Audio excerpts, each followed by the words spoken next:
فرماتے ہیں کہ نبی کریم صلی اللہ تعالی علیہ وسلم نے ارشاد فرمایا انا تارکم فیکم ما ان تمسکتم به لن تضلوا بعدی احدهما اعظم من الاخر کتاب اللہ حبل ممدود من السماء الى الارض وإطلقي أهل بيتي ولن يتفرق أحدهما حتى يرد ولن يتفرق حتى يرد علي الحوض فانظروا كيف تخلقوني فيما. حضرت زید بن ارقم فرماتے ہیں نبی کریم صلی اللہ علیہ وسلم نے ارشاد فرمایا اے لوگوں میں تمہیں ایسی چیزیں چھوڑ جاتا ہوں کہ اگر تم ان کو مضبوطی سے تھامے رکھو گے، غور سے سنیے گا، اگر تم ان کو مضبوطی سے تھامے رکھو گے تو میرے بعد ہرگز تم گمراہ نہ ہو سکے، تم گمراہی کی طرف نہیں بڑھو گے، تم گمراہ نہ ہو سکو گے. اور فرمایا احدہما اعظم من الاخر، ان میں سے ایک دوسرے سے نہایت بڑا ہے، عظیم ہے. فرمایا اول کتاب اللہ، اللہ کی کتاب ہے، حبل ممدود من السماء الى الارض، ایک ایسی رسی ہے جو آسمان سے لے کر زمین تک تنی ہوئی ہے، پھیلی ہوئی ہے.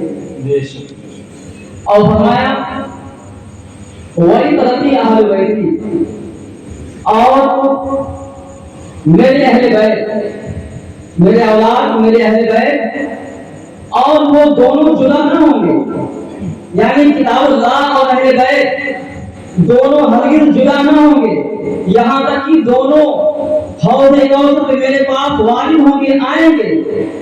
فانظروا کیف تخلقونی فیہما، تو لہذا دیکھنا یہ ہے میرے بعد تم ان کے تعلق سے کیسا سلوک کرتے ہو. فرمایا کتاب اللہ ہے اور اہل بیت ہیں، دونوں جدا نہ ہوں گے.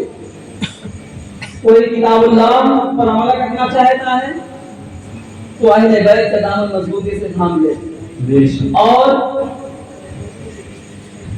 کوئی اہل بیت کو حقیقی معنوں میں پانا چاہتا ہے تو کتاب اللہ کو مضبوطی سے تھام لے.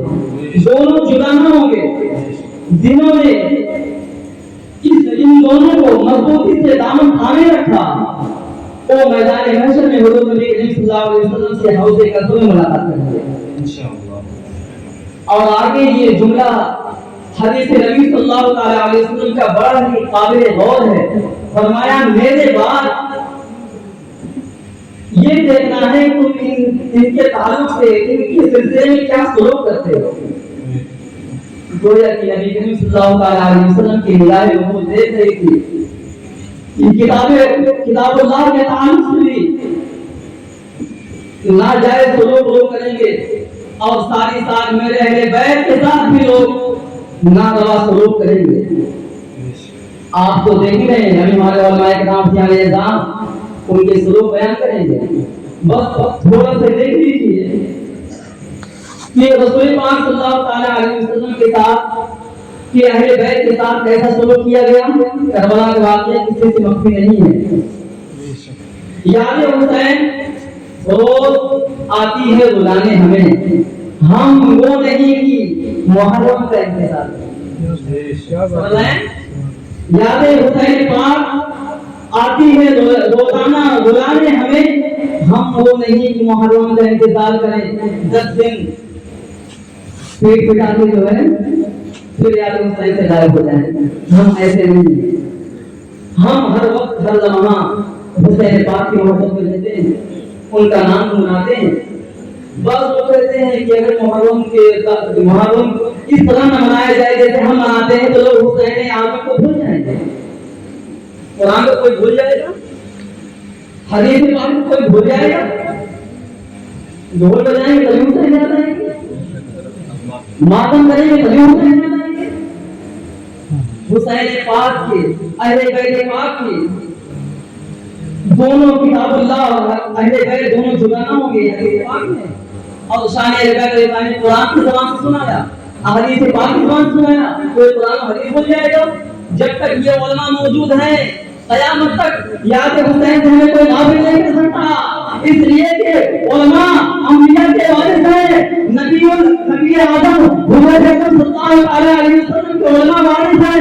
जब तक उलमा रहेंगे याद हुसैन से हमें कोई भटका नहीं सकता, चाहे वो रमजी हो चाहे फर्जी हो। हम पे व्यक्ति के झूठ कहते हैं, जो शख्स हुसैन पाक की मोहब्बत से निकला, अहले बैत पाक की मोहब्बत से निकला, वो जो है फर्जी हो गया। और जो हुसैन पाक रज़ियल्लाहु तआला अन्हु के मानने वाले अज़ताज़ीम करने वाले सहाबा के अज़र से निकला, वो जो है राफ़िदी हो गया। और हम अहले सुन्नत व जमात इमाम पाक रज़ियल्लाहु तआला अन्हु अहले बैत और किताब अल्लाह का ताम धारते अहले सुन्नत व जमात बन गए। और अहले सुन्नत का है बेड़े पार साधे हुए नज़र है और नाम है रसूलुल्लाह। सुभान अल्लाह सुभान अल्लाह सुभान अल्लाह। समझ रहे हैं? वाह वाह सुभान अल्लाह। तो हम वो है अहले बैत के नाम शामिल हुए हैं और कुरान की अपने हाथों में उनको थोड़ा सा मौका देना है। हमें कोई गुनाह नहीं कर नात शेर और पढ़ेंगे जो भी पढ़े अल्लाह के, ठीक है? समझ रहे हैं? ताहिर रज़ा इसलिए हमें इसके बाद खड़ा कर देना मजबूती से थामना है और अहले बैत मुख्तसर खिलाजी अक़ीदत पेश करने के लिए ताहिर रज़ा ज़बान से अहले बैत पाक की मोहब्बत का दावा करने से अहले बैत ही नहीं हो जाएंगे। अहले बैत तो वही हैं, अहले बैत के मुहिब्बान तो वही हैं जो हमेशा हर लम्हा उनके दीन की तबलीग करते हैं। बेशक बेशक। जो उसने ज़िंदगी में किया था वो भी मिट गए और उनका जुम्मा भी मिट गया। बेशक।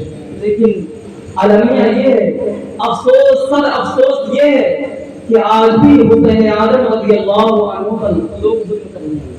जानते कैसे? आप कहेंगे ज़माना कितने दिन गुजर चुके, आज किसे कोई जुल्म कर सकता है? मेरे प्यारों, अहले बैत रिज़वानुल्लाहि अलैहिम अजमाइन उन्होंने अपनी जान को बचाया नहीं, बल्कि इसी दीन के लिए जिस पर अमल करने को आज कहा जा रहा है उसी दीन के लिए अपनी जान कुर्बान कर दी। बेशक बेशक। गोया कि उनका मिशन ये हुआ कि जो दीन को सही मानों में फॉलो करे, जो दीन पर अमल करे, वही हुसैन पाक रज़ियल्लाहु तआला अन्हु की मोहब्बत का हामिल है, वही उनको मानने वाला है। बेशक। समझ रहे हैं? इमाम हुसैन रज़ियल्लाहु तआला अन्हु का मिशन ये था कि नमाज न छूटने पाए, दीन इस्लाम पर कोई आंच ना आने पाए, अगर कि मेरी जान जाए तो जाए। लेकिन आज हो क्या रहा है?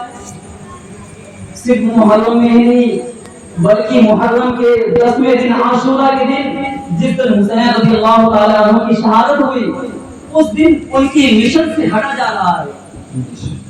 उनके मिशन, उनकी जो है तबलीगी मिशन से दूर किया जा रहा है। हमें जो है ढोल बजा के, सीना पीट के, नौहा और मातम करके उनके मिशन से दूर किया जा रहा है।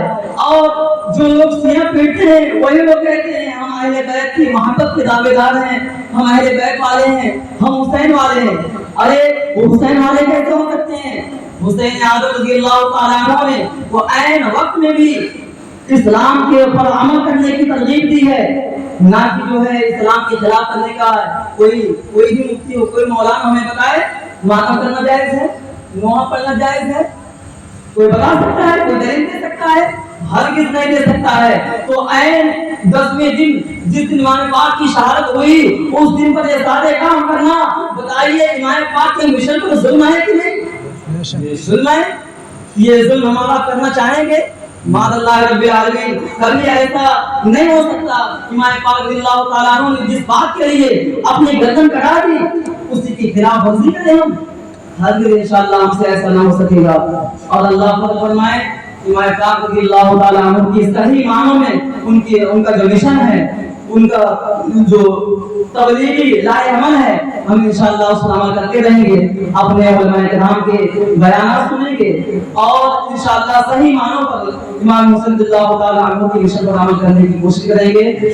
और हम सब तौबा इस्तिग़फ़ार करें इस बात से कि हमें मुहर्रम का जो महीना मिला है इसमें अदब व एहतराम का मुज़ाहरा करें, ना ये कि गैर जो नाजायज रसूम है उन पर अमल करें। अल्लाह रब्बुल इज्जत हमें इन तमाम उमूर कबीहा शनिया से महफूज मामूल फरमाए और अल्लाह रब्बुल इज्जत اگر ہم سے بولنے میں کوئی خطا ہو اللہ تعالیٰ معاف فرمائے. حضور علیہ صلی اللہ علیہ وسلم کے صدقے میں وما علینا الا اللہ. السلام علیکم.